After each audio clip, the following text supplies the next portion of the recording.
हमने भगवान राम का माँ सीता से वियोग और जागतिक वियोग में क्या अंतर होता है, किस प्रकार आध्यात्मिक संबंध शाश्वत संबंध होते हैं जहाँ जीव और भगवान एक दूसरे से दूर होते ही अत्यधिक आध्यात्मिक कष्ट का अनुभव करते हैं, उसको विरह बोलते हैं। और भौतिक जगत में आसक्ति बंधन का कारण बनती है। दोनों में बहुत पार्थक्यता है। श्लोक संख्या 18।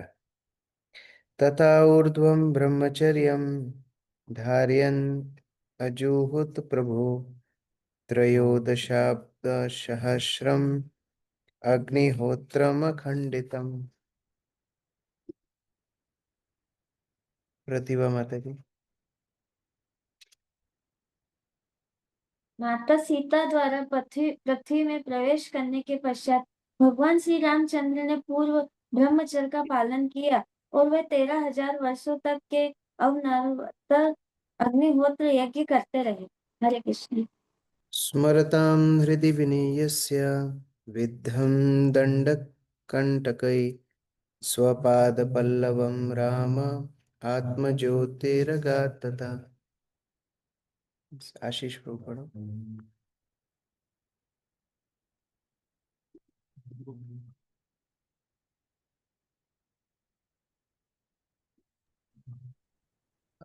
यज्ञ पूरा कर लेने के पश्चात भगवान श्री रामचंद्र जिनके चरण कमलों में दंडकारण्य में रहते समय कदाचित कांटे चुभ जाते थे, उन चरण कमलों को उन्होंने उन लोगों की हृदय हृदय में रख रख दिया जो उनका निरंतर चिंतन करते हैं। तत्पश्चात वो ब्रह्मज्योति से परे अपने धाम वैकुंठ लोक में प्रविष्ट हुए। साथ आदान प्रदान करते हुए भगवान पुनः अपने धाम को लौट गए। तात्पर्य प्रसिद्ध चैतन्य प्रभु। श्री भगवान के चरण कमल सदैव ही भक्तों द्वारा ध्यान करने योग्य है। जब भगवान श्री राम दंडकारण्य में जंगल में भ्रमण करते थे तो कभी कभी उनके चरण कमलों में कांटे चुभ जाया करते थे। भक्तगण इसे सोचकर मूर्छित हो जाते हैं। श्री भगवान को इस भौतिक जगत के किसी कार्य या प्रतिकार्य से किसी प्रकार की पीड़ा या हर्ष का अनुभव नहीं होता, किंतु भक्त श्री भगवान के चरण कमलों में एक कांटे का चुभना भी नहीं सहन कर सकते। गोपियों का भी ऐसा ही भाव था। जब वे भगवान श्री कृष्ण के विषय में सोचती थी कि जंगल में भ्रमण करते हुए भगवान श्री कृष्ण के पांवों में कंकड़ तथा बालू के कण चुभते होंगे, भक्तों के हृदय की यह पीड़ा कर्मी ज्ञानी या योगी जन नहीं समझ सकते। जिन भक्तों को यह सोचना भी सहन नहीं था कि श्री भगवान के चरण कमलों में कांटा भी चुभे, उन्हें श्री भगवान के तिरोधान के बारे में सोचने से उत्पन्न वेदना सहन करनी पड़ी, क्योंकि श्री भगवान को इस भौतिक जगत में अपनी लीलाएं समाप्त करके अपने धाम वापस लौटना पड़ा। आत्मज्योति शब्द महत्वपूर्ण है। ब्रह्म ज्योति जिसकी प्रशंसा ज्ञानी या एकेश्वरवादी दार्शनिक करते हैं, जो मुक्ति हेतु उसमें प्रवेश करना चाहते हैं, वह श्री भगवान के शरीर के किरणों के अतिरिक्त और कुछ भी नहीं है। यस्य प्रभा प्रभवतो जगत दंड कोटि कोटिश विशेष वसुधा दिवी भूति भिन्नम तद ब्रह्म निष्कल मनंत मन शेष भूत गोविंद आदि पुरुषम तम हम भजामि। मैं उन आदि भगवान गोविंद को की पूजा करता हूँ जो महान शक्ति से युक्त है। उनके दिव्य स्वरूप का प्रखर तेज निर्विशेष ब्रह्म है, जो परम पूर्ण तथा असीम है, जो करोड़ ब्रह्मांडों में असंख्य लोकों के रूप में उनके विविध ऐश्वर्य सहित प्रदर्शित होते हैं। ब्रह्म ज्योति आध्यात्मिक जगत की शुरुआत है और इसके परे बैकुंठ लोक है। दूसरे शब्दों में ब्रह्म ज्योति बैकुंठ लोकों के बाहर रहती है। जिस प्रकार सूर्य का प्रकाश सूर्य से बाहर रहता है, सूर्य में प्रवेश करने हेतु सूर्य के प्रकाश को करके जाना होगा। इसी प्रकार जब श्री भगवान या उनके भक्त बैकुंठ लोकों में जाते हैं तो उन्हें ब्रह्म ज्योति पार करके जाना होता है। ज्ञानी या एकेश्वरवादी दार्शनिक निराकार ब्रह्म की धारणा रखने के कारण बैकुंठ लोकों में प्रवेश नहीं कर सकते, यहाँ तक कि वे सदा के लिए वे ब्रह्म ज्योति में रुके भी नहीं रह सकते। इस प्रकार कुछ समय के पश्चात पुनः इस भौतिक जगत में आ गिरते हैं। आरूढ़ क्षीण परम पदम ततः पतंत हो अनादत युष्म दग्धः। वैकुंठ लोकों में ब्रह्म ज्योति से घिरे हैं और इसीलिए जब कोई शुद्ध भक्त न हो तो वह ठीक से नहीं समझ सकता कि वैकुंठ लोक है क्या। इस प्रकार से भगवान से विरह भक्तों के लिए सबसे बड़ा कष्ट का कारण होता है। तो जो भगवान राम की लीलाओं में सम्मिलित हुए, उनका दर्शन करते होंगे, जो उनके साथ पांडवों के चरित्र में भी वर्णन आता है कि जब भगवान के बारे में केवल सुन के उनसे इतनी आसक्ति हो जाती है, तो जो पांडव उनके साथ बैठे उठे, खाए पिए, बातचीत की, व्यवहार रखा, उनको कितनी आसक्ति होगी। तो उसी प्रकार से यह भगवान के परिकरों के विरह के विषय में बताया गया है कि जो भगवान के परिकर भगवान के कांटे चुभने को भी, कष्ट को नहीं सहन सकते थे, तो उनका विरह कैसे सहन कर पाएंगे। तो इसीलिए भगवान राम वास्तव में सभी अपने परिकरों को, अपने अनुयायियों को साथ में लेकर के साकेत धाम प्रवेश करते हैं।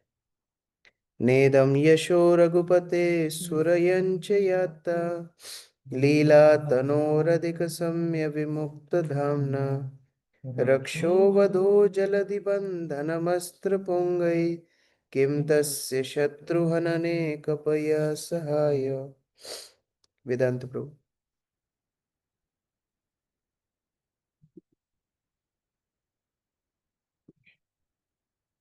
विभिन्न लीलाओं में सदैव संलग्न दिव्य देहधारी भगवान श्री रामचंद्र का वास्तविक यश इसमें नहीं है कि उन्होंने देवताओं के आग्रह पर बाणों की वर्षा करके रावण का वध किया और समुद्र पर सेतु का निर्माण किया। ना तो कोई भगवान श्री रामचंद्र के तुल्य है, ना उनसे श्रेयस्कर। अतएव उन्हें रावण पर विजय प्राप्त करने में वानरों से कोई सहायता लेने की आवश्यकता नहीं थी। तो कई बार ऐसी भी चर्चाएं हम लोग सुनते हैं कि लोग बोलते हैं कि देखो, भगवान राम को आप इसलिए भगवान मानते हो क्योंकि उन्होंने इतने बड़े असुर का वध किया, या इतने बड़े बड़े कार्य करे जो साधारण व्यक्ति नहीं कर पाते। वास्तव में ये सारे कार्य भगवान के लिए नगण्य हैं। ये बड़े बड़े कार्य जो हमारे लिए अलौकिक दिखते हैं, वास्तव में भगवान के लिए बहुत तुच्छ कार्य है। और इसीलिए ये सोचना कि भगवान ने बंदरों की मदद से रावण का वध किया, या बंदरों की वजह से उन्होंने सेतु बांध बांध दिया, तो ये सब विचार करना ही अपराध बोध दृष्टि है। अर्चना माता जी पढ़िए।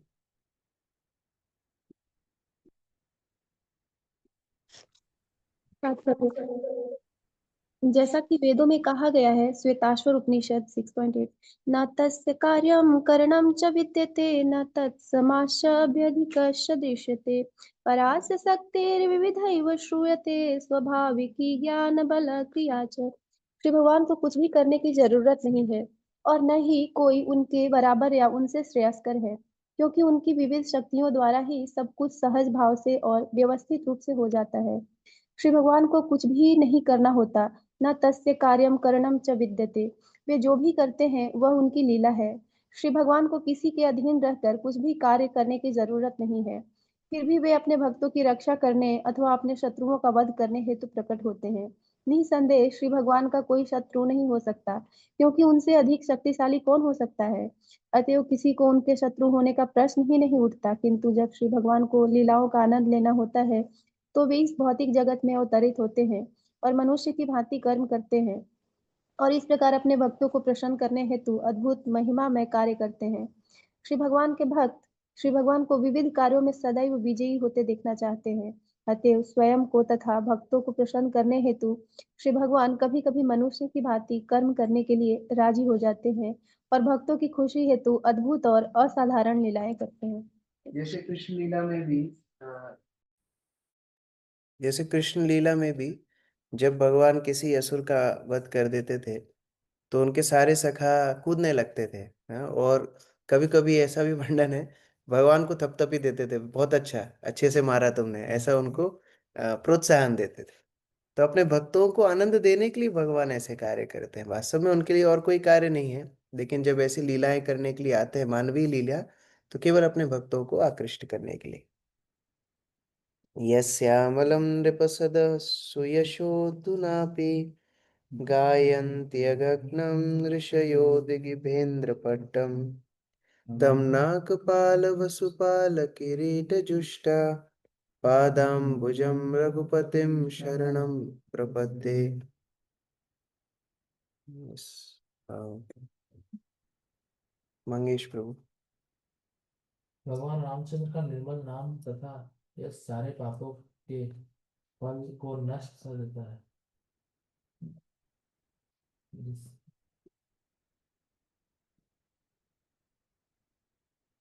भगवान श्री रामचंद्र का निर्मल नाम तथा यश जो सभी पापों के फलों को नष्ट करने वाला है, संपूर्ण दिशाओं में वह उसी प्रकार विख्यात है जिस प्रकार समस्त दिशाओं पर विजय पाने वाले हाथी का अलंकृत वस्त्र विख्यात होता है।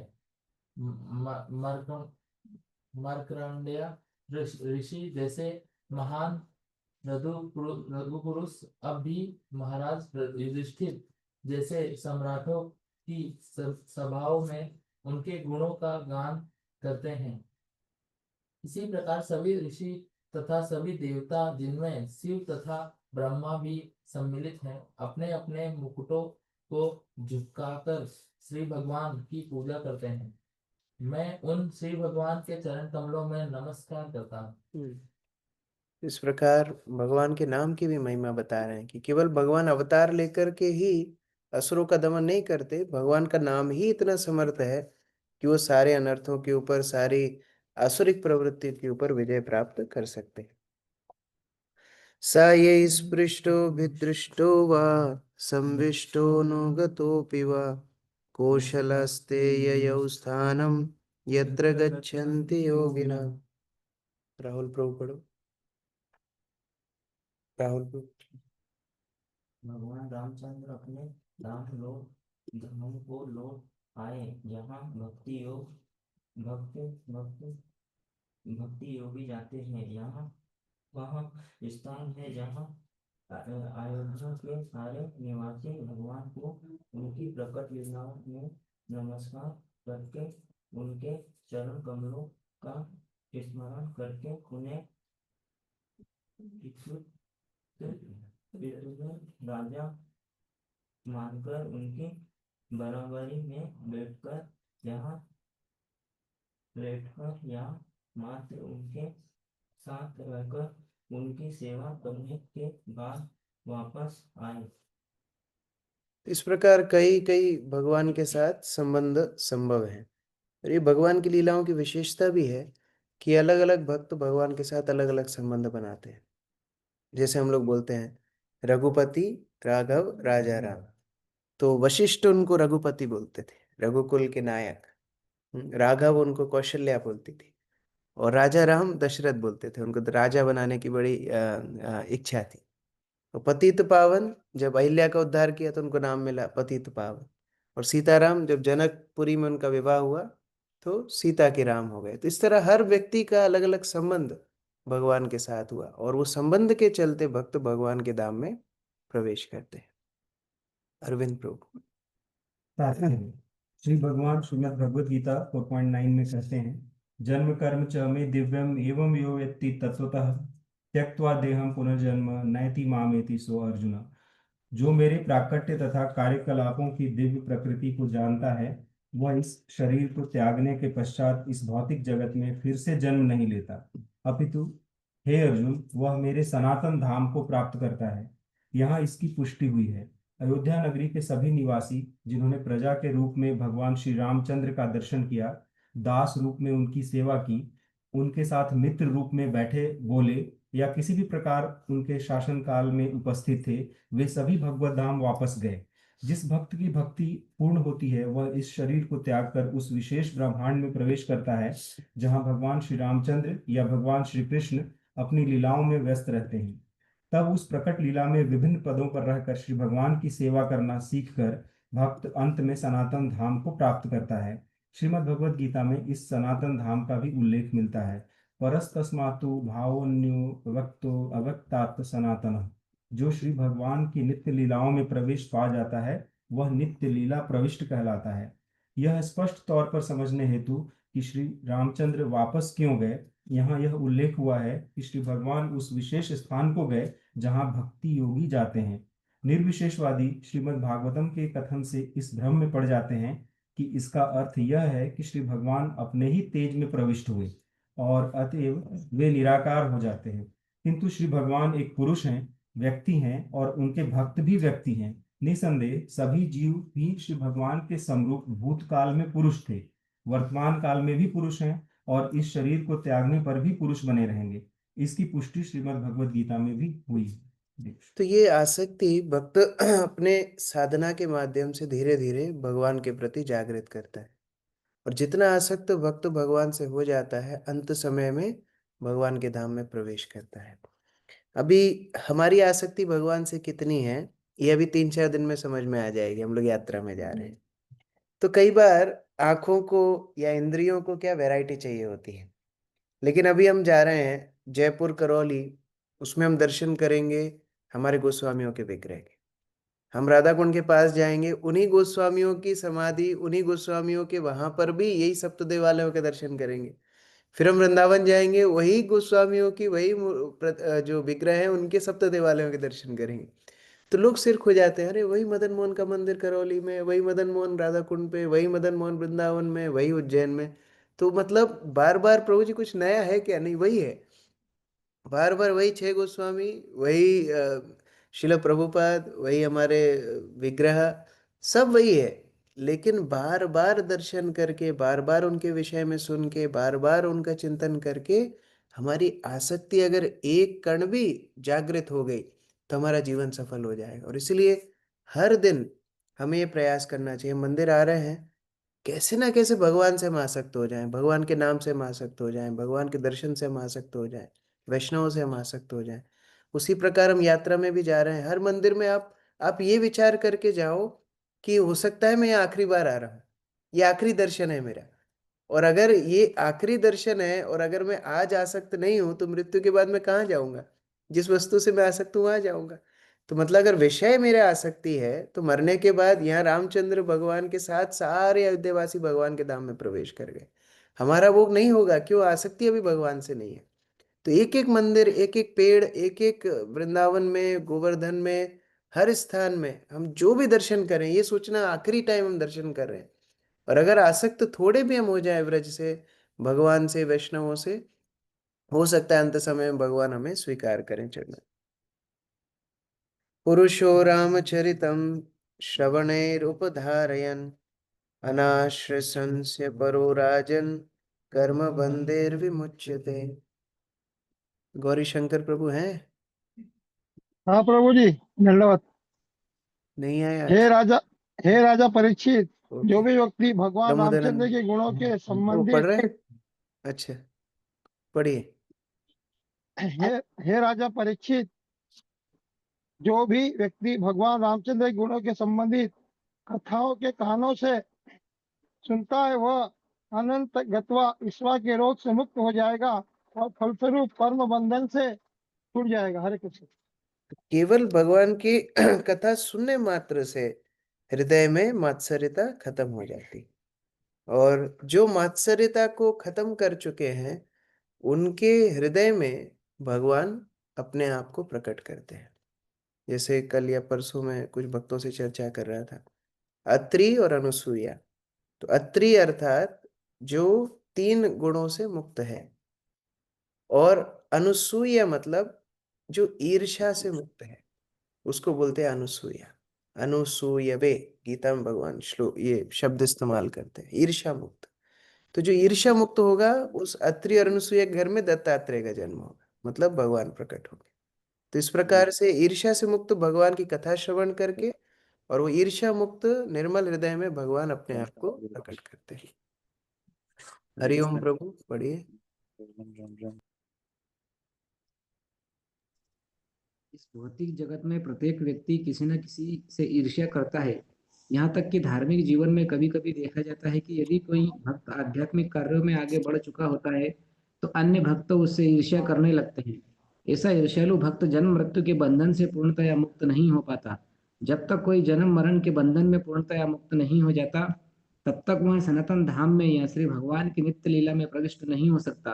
देह की उपाधियों से प्रभावित होकर मनुष्य ईर्ष्यालु बनता है, किंतु मुक्त भक्त के शरीर से कुछ भी लेना देना नहीं रहता, अतः वह दिव्य पद पर पूर्णतया स्थित रहता है। भक्त किसी से भी ईर्ष्या नहीं करता, यहाँ तक कि अपने शत्रु से भी नहीं, क्योंकि भक्त यह जानता है कि श्री भगवान उसके सर्वोच्च संरक्षक है। अतएव वह सोचता है तथा कथित शत्रु मेरा क्या बिगाड़ सकता है, इस प्रकार भक्त अपनी सुरक्षा के बारे में पूर्ण रूप से आश्वस्त रहता है। श्री भगवान कहते हैं, ये यथा माम प्रपद्यन्ते तास्तमेव भजाम्यहम्।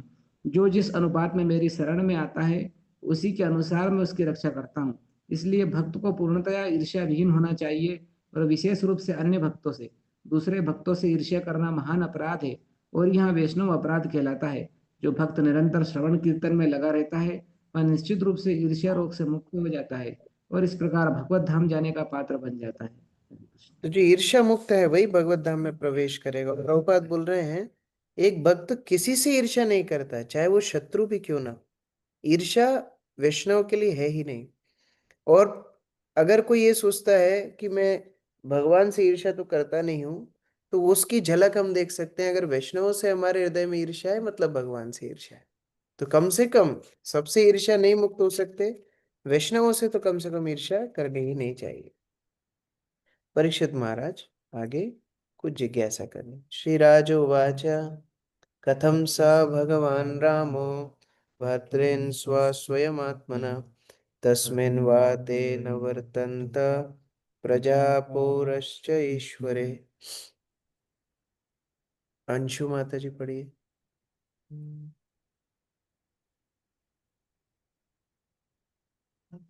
हरे कृष्ण प्रभु जी, दंडवत आज प्रणाम। आज आप रोटी नहीं बना रहे, महाराज, इसलिए पढ़ने के लिए बोला आप। हरे कृष्णा।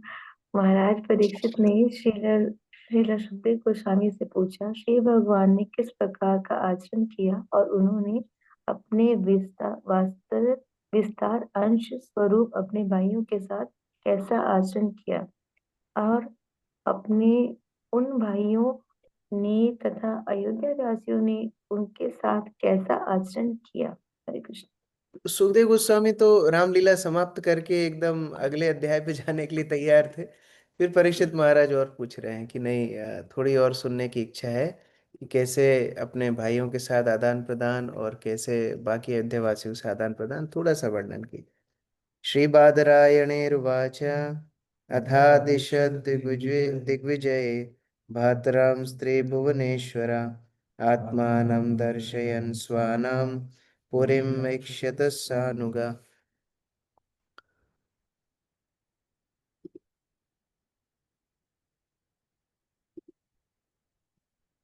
अंकित चावड़ा प्रभु पढ़ी। हरे कृष्ण जी। हाँ, शील शील शील सुखदेव गोस्वामी ने उत्तर दिया, अपने छोटे भाई भरत के आग्रह पर राज सिंहासन स्वीकार करने के पश्चात भगवान श्री रामचंद्र जी ने अपने छोटे भाइयों को आदेश दिया कि वे बाहर जाकर संपूर्ण विश्व पर विजय प्राप्त करें, जबकि वे स्वयं राजधानी में रहकर समस्त नागरिकों तथा राजमहल के निवासियों को दर्शन देते रहें तथा अपने अन्य सहायकों के साथ राजकाज की निगरानी करते रहे। तो सभी भाइयों को भी उन्होंने दिग्विजयी होने के लिए आदेश दिया। और हमने पहले भी पढ़ा था, भरत महाराज ने कैसे गंधर्वों के ऊपर विजय प्राप्त की, शत्रुघ्न ने लवन राजा के ऊपर विजय प्राप्त की इत्यादि। तात्पर्य अमित प्रभु। हरे कृष्ण प्रभु जी, दंडवत प्रणाम। तात्पर्य, पूर्ण पुरुषोत्तम भगवान अपने किसी भक्त या सहायक को इंद्र तृप्ति में तल्लीन रहने की अनुमति नहीं देते। भगवान श्री रामचंद्र के छोटे भाई महल में श्री भगवान के दर्शनों का आनंद ले रहे थे, किंतु श्री भगवान ने उन्हें आदेश दिया कि वे बाहर जाकर संपूर्ण विश्व पर विजय प्राप्त करें। ऐसी प्रथा थी और आज भी कहीं कहीं है कि अन्य समस्त राजाओं को सम्राट की श्रेष्ठता स्वीकार करनी होती है। यदि किसी छोटे राज्य का राजा सम्राट की श्रेष्ठता को स्वीकार नहीं करता था तो युद्ध होता था और फिर उसे सम्राट की अधीनता स्वीकार करनी पड़ती थी, अन्यथा सम्राट के द्वारा पूरे देश में शासन चलाना संभव नहीं था। भगवान श्री रामचंद्र ने अपने भाइयों को बाहर जाने हेतु आज्ञा देकर उनके ऊपर कृपा की। वृंदावन में रहने वाले श्री भगवान के कई भक्तों ने व्रत ले रखा है कि वे कभी वृंदावन नहीं छोड़ेंगे, भले कृष्ण भावना का प्रचार करने हेतु ही वृंदावन छोड़ने की बात क्यों न हो। किंतु श्री भगवान का कहना है कि कृष्ण भावनामृत संपूर्ण विश्व में प्रत्येक गांव प्रत्येक नगर में प्रसारित हो। यह भगवान श्री चैतन्य महाप्रभु का खुला आदेश है। पृथ्वी ते आछे यत नगर आदि ग्राम सर्वत्र प्रचार है बे मोर नाम। अतएव शुद्ध भक्त को श्री भगवान के आदेश का पालन करना चाहिए, न ही एक ही स्थान में बंधे रहकर इंद्र तृप्ति में व्यस्त रहना चाहिए और यह सोचकर गर्वित नहीं होना चाहिए कि वह वृंदावन नहीं छोड़ेगा और एकांत में कीर्तन करेगा तथा इस प्रकार महान भक्त बन जाएगा। भक्त को तो पूर्ण पुरुषोत्तम भगवान के आदेश का पालन करना चाहिए। श्री चैतन्य महाप्रभु ने कहा है, यार देख तार कहे कृष्ण उपदेश। अतएव प्रत्येक भक्त को चाहिए कि वह जिस किसी भी से भी मिले उसे पूर्ण पुरुषोत्तम भगवान का आदेश मानने को कहे और इस प्रकार उपदेश द्वारा कृष्ण भावनामृत का प्रसार करे। श्री भगवान कहते हैं, सर्वधर्मान परित्यज्य माम एकम शरणम व्रज। सभी धर्मों को त्याग कर केवल मेरी शरण ग्रहण करो। यही श्री भगवान का आदेश है और हरेक को इस आदेश को मानना चाहिए, क्योंकि यही दिग्विजय है। और यह प्रत्येक सैनिक अर्थात भक्त का धर्म है कि वह प्रत्येक पर इस जीवन दर्शन को ग्रहण करने हेतु जोर डाले। वस्तुतः जो कनिष्ठ अधिकारी है वे उपदेश नहीं देते, किंतु श्री भगवान उन पर भी कृपा दृष्टि डालते हैं। जैसे कि उन्होंने अयोध्या नगरी में ठहर कर लोगों को अपना दर्शन दिया। किसी को भूल से यह नहीं सोचना चाहिए कि श्री भगवान ने अपने भाइयों को अयोध्या नगरी छोड़ने हेतु आज्ञा दी, क्योंकि वे प्रजा पर विशेष कृपालु थे। श्री भगवान प्रत्येक पर दयालु हैं और वे जानते हैं कि किस प्रकार प्रत्येक व्यक्ति पर उसकी क्षमता के अनुसार दया की जाए। जो व्यक्ति श्री भगवान के आदेश का पालन करता है वह शुद्ध भक्त है। हरे कृष्ण। कितना प्रभुपाद ने यहाँ पर पहली लाइन में ही लिख दिया कि भगवान श्री रामचंद्र नहीं चाहते कि उनके कोई भी भक्त या सेवक इंद्रिय तृप्ति में लगे। वो क्या इंद्रिय तृप्ति है? अगली लाइन में बोल रहे हैं कि भगवान राम के छोटे भाई उनके व्यक्तिगत संगति को आनंद उठा रहे थे, ये इंद्रिय तृप्ति है। मतलब हमारी इंद्रिय तृप्ति तो बहुत निकृष्ट है। यहाँ पर बोल रहा है भगवान की संगति में बैठे होंगे, उनका दर्शन कर रहे होंगे, ये भी इंद्रिय तृप्ति है। मतलब बाहर जाओ और प्रचार करो। प्रभुपाद ने उसको पकड़ लिया। वृंदावन वास से ज्यादा महत्वपूर्ण क्या है? प्रचार कार्य करना।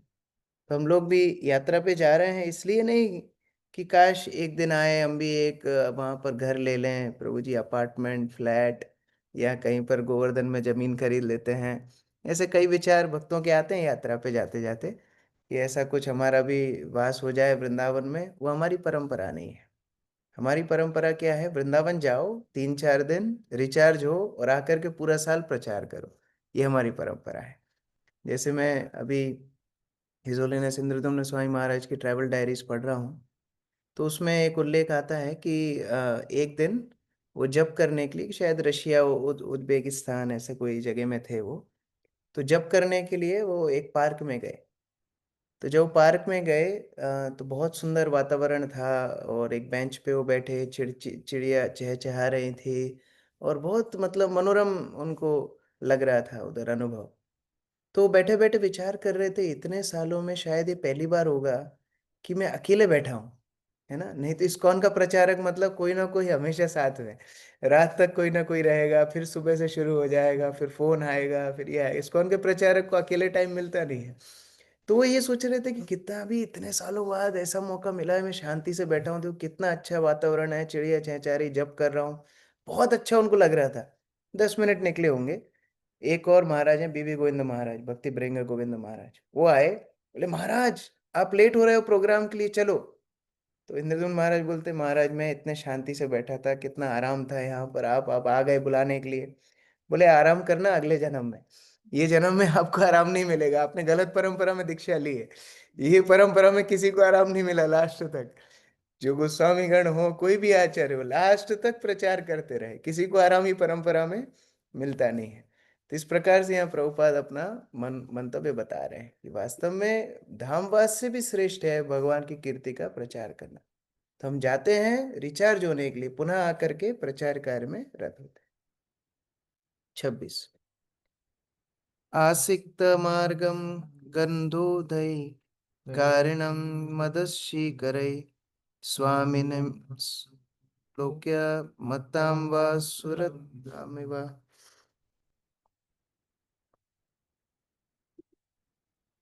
कौन पढ़ेंगे? ओके, जगदानंद प्रभु पढ़िए। मैं देख रहा हूँ उज्जैन के अलावा 1-2 नाम बोल रहा हूँ। जगदानंद प्रभु अनम्यूट करो। हाँ, हरे कृष्ण प्रभु। भगवान श्री रामचंद्र के शासन काल में अयोध्या नगरी की सड़कें सुगंधित जल से तथा हाथियों द्वारा अपनी सूंडों से छिड़के गए सुगंधित द्रव की बूंदों से सींची जाती थी। जब नागरिकों ने देखा कि श्री भगवान स्वयं शहर के कार्यों की वे वैभवपूर्ण देखरेख कर रहे हैं, तो उन्होंने इस वैभव की भूरी भूरी प्रशंसा की। हरे कृष्ण प्रभु। शिवानी माता जी तात्पर्य।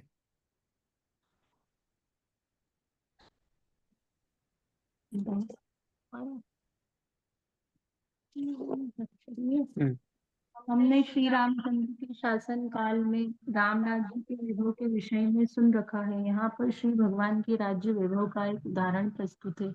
अयोध्या नगरी की सड़कें न केवल साफ की जाती थी, वरन सुगंधित जल तथा हाथी की सूंडों द्वारा छिड़के गए सुगंधित द्रव से सींची भी जाती थी।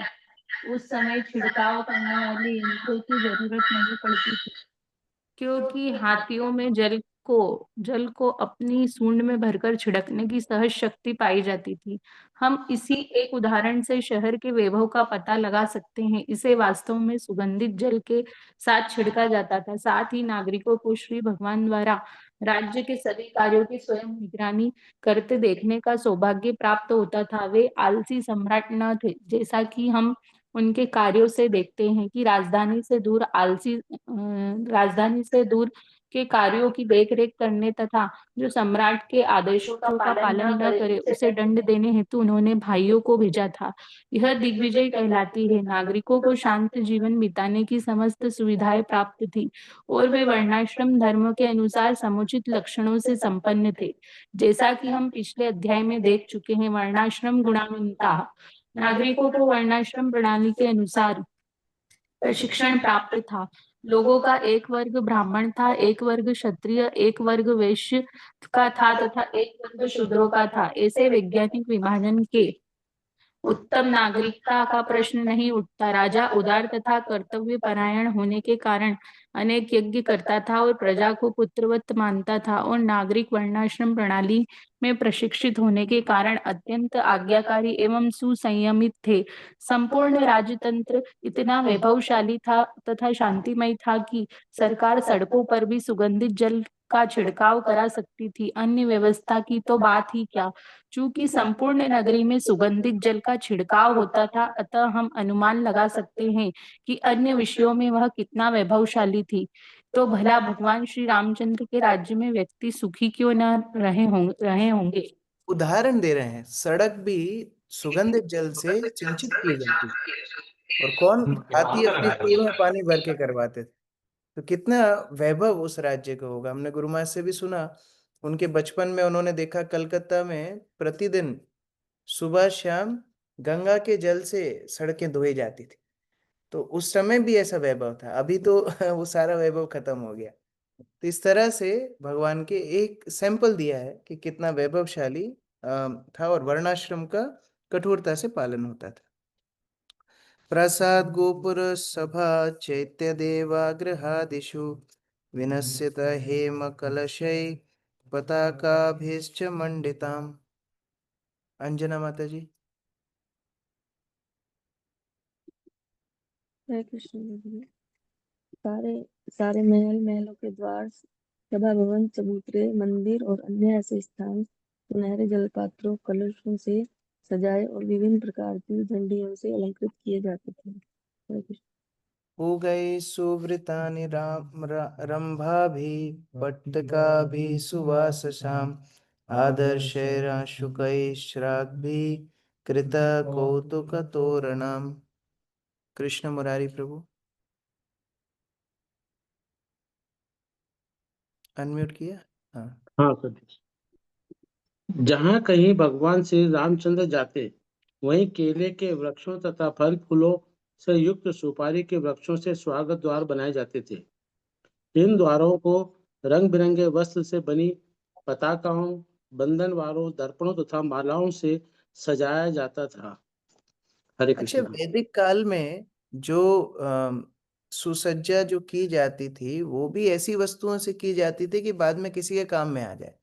फल फूल इत्यादि, सुपारी, अक्षत, अन्न, या फिर जैसे यहाँ पर बोला है वस्त्रों से सुसज्जा की जाती थी, तो बाद में शूद्र या सेवक लोग उसको ले जाकर के काम में लगाते थे। अभी क्या प्लास्टिक, बलून, ये सब ना किसी के काम में आता है, कचरा भी बढ़ाता है, प्रकृति के लिए भी है और हमारे लिए भी पैसे का लॉस है।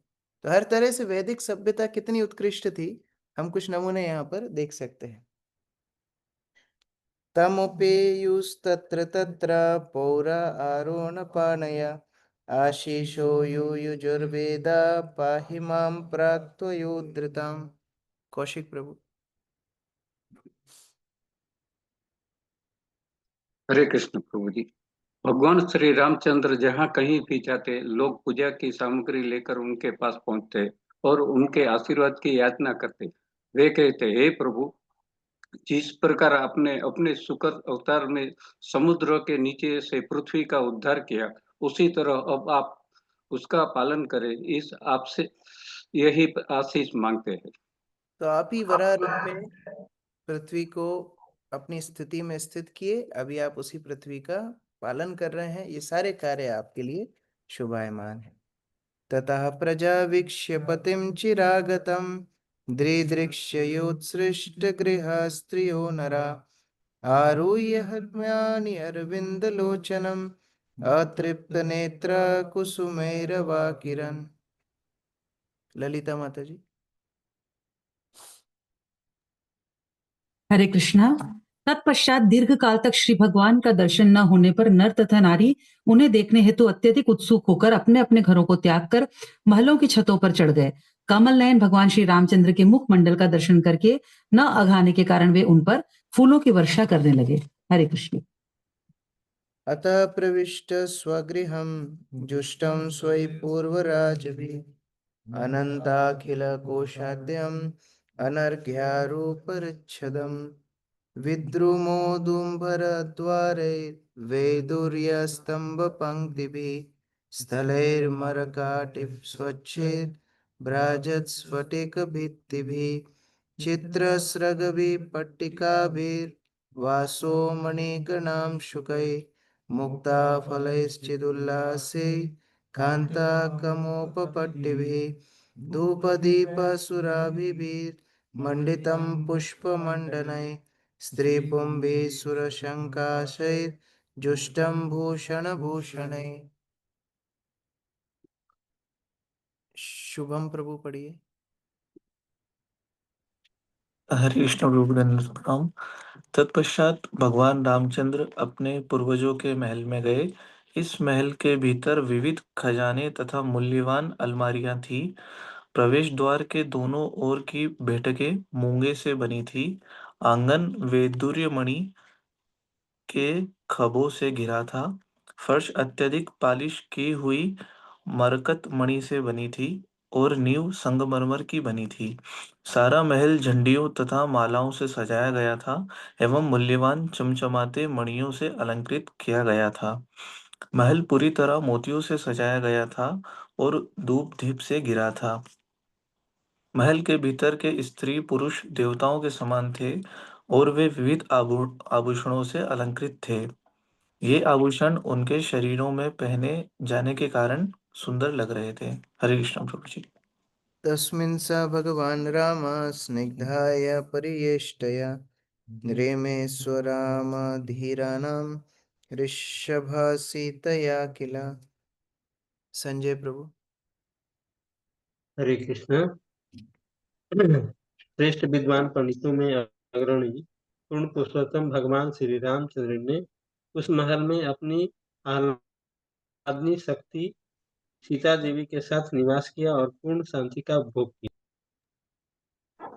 बुभुजे च यथा कालं कामं धर्ममपीडयन् वर्षपूगान् बहून् नृणाम् अभिध्याताङ्घ्रिपल्लव। ब्रजेश प्रभु। धर्म के सिद्धांतों का उल्लंघन किए बिना उन भगवान श्री रामचंद्र ने, जिनके चरण कमलों की पूजा भक्तगण ध्यान में करते हैं, जब तक चाहा दिव्य आनंद की समस्त सामग्री का उपभोग किया। इस प्रकार श्रीमद् भागवतम के नवम स्कंद के अंतर्गत भगवान श्री रामचंद्र का विश्व शासन नामक 11वें अध्याय के भक्ति वेदांत तात्पर्य पूर्ण हुए। श्री हरे कृष्ण प्रभु। हरे कृष्ण। प्रभुपाद की जय, समवेत भक्त वृंद की जय। तो अगले 2-4 दिन हम लोग ऐसा 2 विकल्प हैं। एक तो अगले 2 अध्याय आप लोग पढ़ सकते हो, लेकिन जो यात्रा में जाएंगे उनका छूट जाएगा। और या फिर हम लोग कुछ 3-4 दिन के लिए कुछ ऐसा सेशन अरेंज कर सकते हैं जिसमें कुछ आपको कुछ वीडियोस या ऐसा कुछ दिखाया जाए। तो ऐसा कुछ विकल्प हम लोग प्रयास करेंगे जिससे रेगुलरिटी छूटे ना। जो लोग यात्रा में नहीं जा रहे हैं कम से कम वो आए, 15-20 मिनट यहाँ पर कुछ रीडिंग या फिर वीडियो ऐसा कुछ होगा तो रेगुलरिटी छूटेगी नहीं। और फिर 11 तारीख से हम लोग इसको कंटिन्यू करेंगे। हरे कृष्णा प्रभु। हाँ हरे कौन? कृष्णा प्रभु जी, धन्यवाद प्रणाम। यस। बसंत हाँ बस। प्रभु जी, मेरा एक जस्ट सजेशन था कि जैसे कई लोग आपके वो जो भागवतम वो जो 7 दिन का हुआ था दोनों जगह सूरत गुना में, तो बहुत भक्त ऐसे हैं जो वो नहीं कर पाए थे। तो अगर वो 6-7 दिन या 5 दिन जो भी चल पाए, कई लोग बोले थे हमको, या आप जैसा बोले। हरे कृष्ण। बहुत बड़ा है। ठीक है, एक बार दक्ष संकर्षण प्रभु से मैं चर्चा करता हूँ क्या हो सकता है ना, यहाँ पर अरेंज करते हैं। हरे कृष्ण।